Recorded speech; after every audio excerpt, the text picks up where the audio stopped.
The People of the Secret. Chapter 13. The Executive of the People of the Secret. The time has come to sum up. To those who claim logic as the highest principle, the material we have collected will be wholly unconvincing. It will appear no more than special pleading and proof by selected instances. Yet logic at its limits can demonstrate no more than the consistency or otherwise of a closed system. Plato's firelit cave is a closed system, and its prisoners find logic adequate to explain all that they experience. No logic can trigger off the intuitive leap which would suggest to them the existence of a reality greater than their world of flickering shadows. And shadows may be thrown by neon lights no less than by cave fires. To those predisposed to occultism, all that we have tried to bring forward will probably confirm existing subjective preferences. It may also, most regrettably, provide material for developing others. But there may be readers less decisively committed, readers prepared to try and extrapolate from logic. They may feel that the material collected here suggests a wholly unsuspected viewpoint, a framework within which the scientist and the priest may sit in peace together, a universe in which free will and determinism can coexist. With rashness both unpardonable and unavoidable, we suggest the following tentative conclusions. History is not the equilibrant of chance and hazard. It does not just happen. The script for the long human story was written by intelligences much greater than man's own. Certain gains and goals for mankind, and for the biosphere of Earth, must be attained within certain intervals of Earth time. These gains are essential for the balance and growth of the solar system, of which the Earth is a part. The solar system may itself be subject to a similar pressure in the interest of the galaxy of which it is a part. The direction, speed, and end of this process is the will of God. The will of God is the aspiration of divinity that the universal process shall proceed in a certain way to a certain end, while leaving open the possibility that it may elect to proceed quite otherwise to quite else.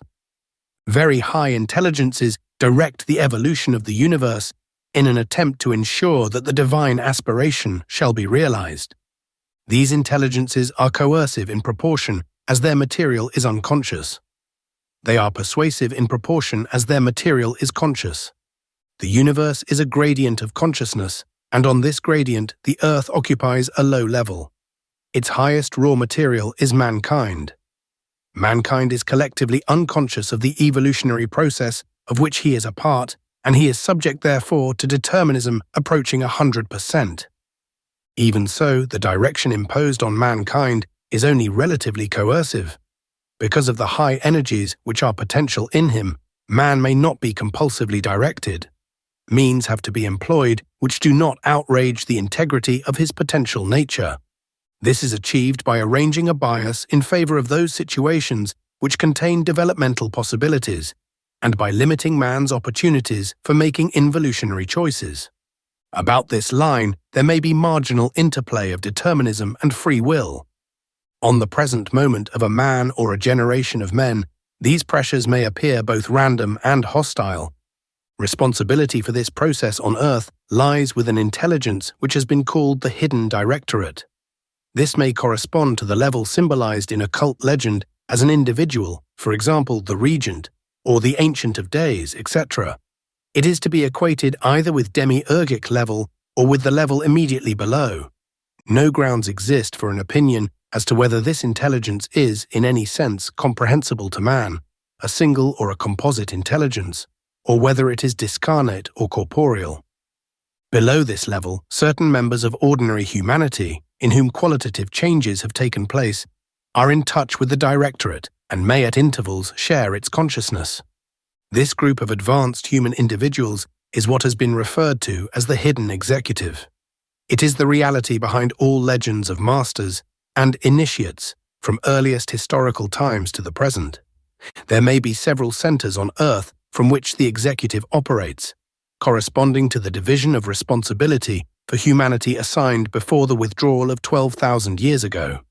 One such center is, or was, in Afghanistan and corresponds to the legend of the Markaz, powerhouse. There may be other centers corresponding to various ethnic groups. The executive works to implement the overall plan of the directorate. This activity is at extrasensory level. The executive also operates at the level of ordinary life through a descending order of initiated subordinates. These take part in the ordinary life of nations and are almost wholly but not quite unsuspected. These are the secret people. Those active within ordinary life have been known by many names at various periods of history and prehistory. Those under a chain of command from the Afghanistan Center have been known as Sufis. Side by side with action on humanity in the mass, the executive and its subordinates are concerned with local attempts to raise the conscious level of individual men exceptionally. Such specially selected ordinary individuals may aspire to qualify for participation in the work of the executive. The process by which they may so qualify is the magnum opus, the great work. This is equivalent to a vertical ascent to a higher level as opposed to a gradual rise with the evolutionary tide. Opportunities through which ordinary men who have begun to suspect may qualify to enlist in the great work are never wholly absent at any time in history, but in terms of the Earth's time scale, they occur irregularly. Such occasions are related to extraterrestrial events, and these events are not at the discretion even of the directorate. When the solar wind blows, a major operation of soul-making is begun by the directorate.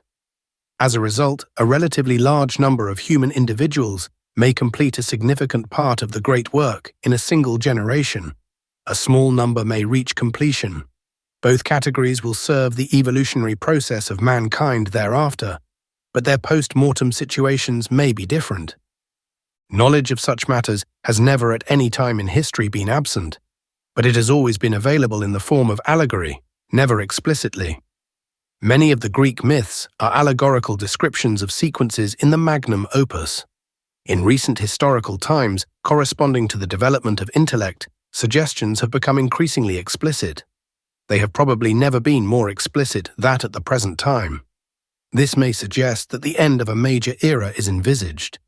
There are indications that an occasion is currently developing and that its possibilities are being focused chiefly in the West. It is not possible to conjecture whether this is a major or a relatively minor event. It seems safe to assert that it exists. If this is so, and if it is true that information about these matters is now explicit, it may be objected that it is hardly explicit enough to indicate a line of action to those who might be ready to respond. It may be that matters will never be more explicit than they are, and that a successful search for a source is, and always has been, the minimum price of admission. This is the last chapter of the book. Thank you for listening.